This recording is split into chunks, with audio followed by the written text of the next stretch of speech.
All right. I don't know if you guys have ever heard of Dr. Gladys McGarey. Dr. Gladys McGarey. Here she is. She is 102 years young. Awesome. All right. So right there, you can't make it to 102 if you're not an adultitis fighter. Is that a fair? Would you guys agree with that? You would think stress would kill you earlier, right? Has there ever been someone who's 102 that's like a curmudgeon? That's just riddled with adultitis. I think that shortens your life. It would be tough. A little bit. Helen agrees. Thank you. So what's cool about her, she actually, I've never heard of her. Some of you may be very familiar with her, but speaking of Patch Adams earlier, so she's known internationally as the mother of holistic medicine. And she actually just came out with a book called The Well-Lived Life, 102-year-old doctor's 6 secrets to health and happiness at any age. Wow. So she looks amazing, by the way. She does, right? So wow. We have something tells me she's not eating lots and lots of Oreos. But I could be wrong. To me, it makes me feel very young to eat Oreos. But she had some neat advice. So I know we have people watching that are of all ages. And so she has a couple quotes here I wanted to share for her top advice for every decade of your life. So if you happen to be in your 20s, she says, use them to grow up a little, but also find what you're passionate about. She says your 20s are a time when you start to get serious. You have to put your energy into where you want to go. It's about finding your juice. She says juice means discovering your purpose in life. Ooh. I love that, right? Yeah, what's your that's juice? Cool. Okay. Yeah. All right. Those of you who are in your 30s, raise your hand. That's not me anymore. She says if you're in your 30s, don't get too stuck in your ways. People tend to settle into their habits by their 30s. Or you might feel like you still don't have things figured out yet. Either way, don't feel like you can't make a change. She says there's still so much to do and so much to reach for. Life doesn't truly begin until your 40s. Yes. All right, here we go. All right. We had some 30-somethings popping up. All right, 40s. Now this one, she combines 40s and 50s. Actually, I don't know if she combines that in the book, but this article combined them. 40s and 50s. If you can figure out how to take control of your life in your 40s or 50s, she puts control in quotes because this is life, folks. They can be the best years of your life. Don't worry about keeping pace with other people. Just lean on your experience and focus on what's important to you. It's also important to leave hurtful things in the past. That's good advice. Pretty good, huh? Yeah. All right, then we're moving to 60s and 70s. I think we may have some of those here. I'm almost positive. Realize how wise you are and use that experience to keep moving forward.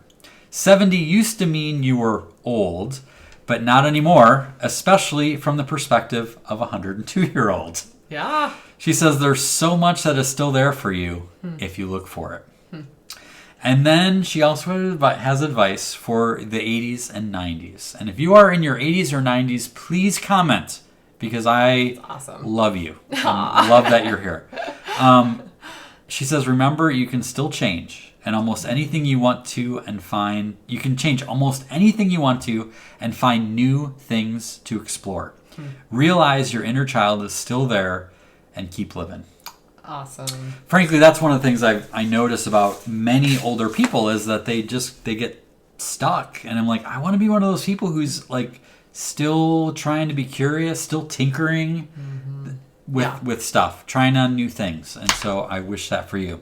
And then there's one more thing I wanted to share with her is that kind of ties into what we were talking about earlier on the show about letting go. What if this were easy? Okay.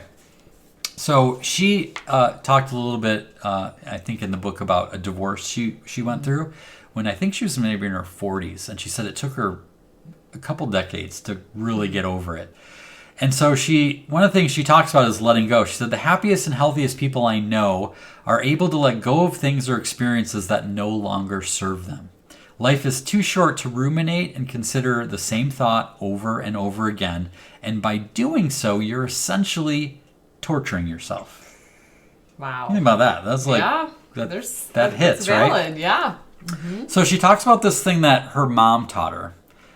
That's like this literal physical practice of letting go. And she said this works best if you get up and move, put on some upbeat music, start walking around, and even let yourself dance a little, which we recommend. Number 1, identify something that feels stuck in your life. It could be a friendship, a professional endeavor, a way of thinking, a resentment, so on. Feel the sense of stuckness in your whole body.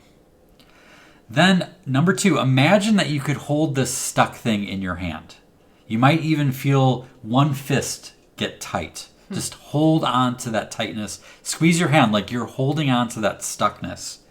And then she said, while you're still moving around, hold your hand in front of you, palm up, with the fingers together. And then drop it down and back as you spread your fingers out like you're just letting it go. Just release the stuckness. So it's full, hold it, and then just let it go. Wow. And she said you can think or say words that are meaningful to you, like it doesn't matter, or anything similar to that. Once you've let it go, take a moment to appreciate the flow of life moving through you. And I love that, like physically thinking of the stuckness and then let it go. She said that's what her mom would do. They'd come to her and she'd have a thing and she'd just like hold it in front of them and then she'd hold it out and then just let it fall away. So that physical release is pretty powerful. Yeah, it was pretty cool. So Dr. Gladys McGarey, we salute you. Her book, Kara wants to know the book. The book, again, is called, and I think it just came out in June, you guys. Wow. The Well-Lived Life. The Well-Lived Life. 102-year-old doctor's 6 secrets to health and happiness at every age. And being 102, writing a book, releasing a book at age 102. I know there are people in my life that are, have excuses why they couldn't do that today, and they're decades younger, decades, right? So it's just really inspiring. So yay. Thank you for sharing. Dr. Gladys, we salute you. Thank you for being an adultitis fighter.